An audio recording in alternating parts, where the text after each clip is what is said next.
अस्सलाम वालेकुम। तो आज का जो हमारा टॉपिक है वो है प्रिसीजन एंड एक्यूरेसी। तो सबसे पहले हम बात करते हैं प्रिसीजन की। तो प्रिसीजन की हम डेफिनेशन देख लेते हैं। Precision means how close the measure value are to each other. मतलब प्रिसीजन वो होता है जो हमें बताता है कि जो वैल्यूज़ हैं, जो मेजर वैल्यू जो हमने निकाली है एक से ज़्यादा, वो एक दूसरे के कितने करीब है। मिसाल के तौर पे जैसे हमारे पास 3 वैल्यूज़ दी हुए हैं 17.1, 17.2 एंड 17.3, और इसका एक्चुअल आंसर जो है वो है 18।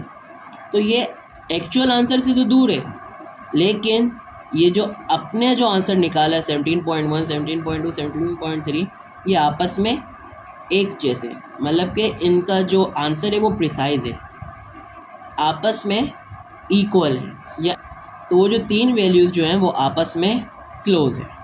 सही है। तो आ जाते हैं हम इसके पॉइंट की तरफ। The precision of the measurement depend upon the least count of measuring instrument। तो जो प्रिसीजन होता है वो डिपेंड करता है least count of measuring instrument पे।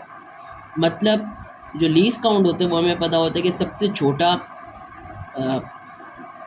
कैलकुलेशन या मेजरिंग का सबसे छोटा पार्ट जो होता है उसे हम लीस्ट काउंट कहते हैं। जैसे कि वर्नियर कैलिपर का है, स्क्रू गेज का है, तो ये उस पर डिपेंडेबल करता है। और ये और चीज़ पे भी डिपेंडेबल करता है जो कि है ज़ीरो एरर, जो कि हमारे लीस्ट काउंट से ही निकलता है।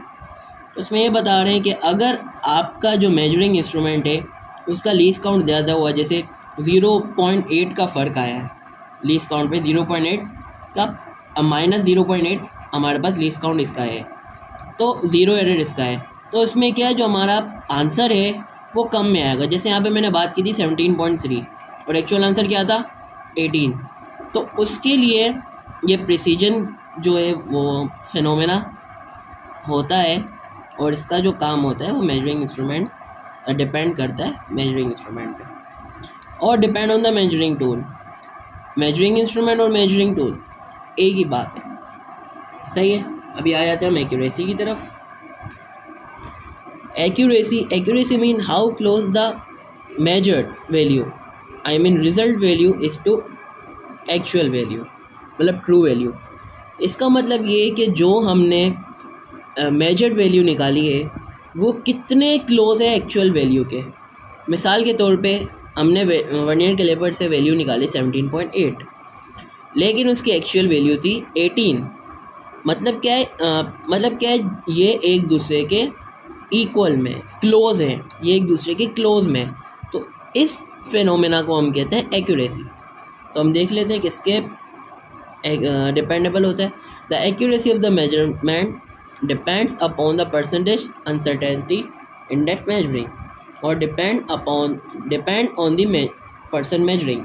इसमें जो हमारे पास मेजरिंग टूल होता है उसका कोई गलती नहीं होती, सिस्टमेटिक एरर नहीं होता, बल्कि हमारा खुद का एरर होता है कि हमने हैंडलिंग मिस्टेक से अपने जब हम प्रैक्टिकल परफॉर्म कर रहे होते हैं उसमें जो हैंडलिंग मिस्टेक होता है उसके अंदर हम जो गलती करते हैं, तो हम ये उसके लिए बता रहे हैं कि एक्यूरेट आंसर तो होता है लेकिन थोड़ा सा आगे पीछे होता है, क्लोज होता है, लेकिन फुल एक्यूरेट आंसर नहीं होता।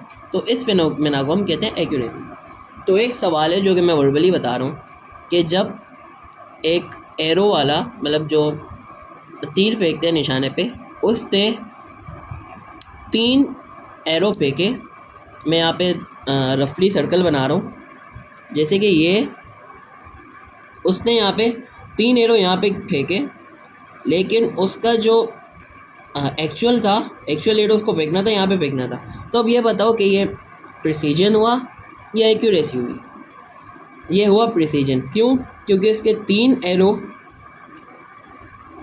एक जगह पे, मतलब 3 एरो क्रॉस पे है, भले वो अपनी एक्चुअल से दूर हैं, ट्रू वैल्यू से दूर है, लेकिन वो 3 एरो एक दूसरे के क्लोज में है, तो इसे हम प्रिसीजन कहेंगे। ऐसे अगर मैं आपको दूसरी डायग्राम बता दूं कि ये इसका एक्चुअल है, और यहाँ पे वापस से एरो वाले ने फेंका, एक यहाँ पे फेंका और एक यहाँ पे और एक यहाँ पे, तो ये इस फेनोमेना को हम कहेंगे एक्यूरेसी। क्यों? क्योंकि जो एक एरो है वो इसने एक्चुअल के करीब फेंका है, तो उसे हम कहेंगे एक्यूरेसी। तो आज की इस वीडियो में इतना ही था। आज की इस वीडियो में हमने पढ़ा कि प्रिसीजन और एक्यूरेसी क्या होती है, और इन दोनों का डिफरेंस भी देख लें, इन दोनों का डिफरेंस क्या होता है। तो आज की इस वीडियो में इतना ही था। चैनल को सब्सक्राइब करें, वीडियो को लाइक करें। अल्लाह हाफिज़।